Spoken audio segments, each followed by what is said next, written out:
Hello అందరికీ నమస్తే. Welcome back my 11th vlog. Vinayaka Chavithi ముందు రోజు రాత్రి మా వివ యూత్ మహారాజ్ ఆగమనం జరుగుతుంది. చూడండి.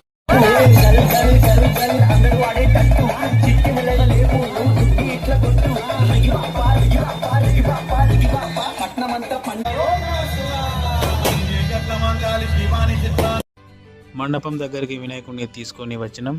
మా వివ యూత్ మహారాజ్ ఫేస్ రివీల్ చేస్తున్నాం.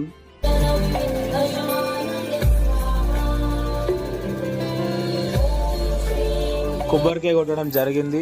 విఘ్నేశ్వర మహారాజుని నెమ్మదిగా మండపంలోకి తీసుకెళ్ళినాం. వీళ్ళే మా వివ యూత్ సభ్యులు. మొదటి రోజు పూజలు అందుకున్న మా వివ యూత్ విఘ్నేశ్వర మహారాజ్. అన్నట్టు మీకు ఒక విషయం చెప్పడం మర్చిపోయాను. మీకు మీ కుటుంబ సభ్యులందరికీ వినాయక చవితి శుభాకాంక్షలు. If you like the video please do like, share and subscribe. Thanks. నమస్తే.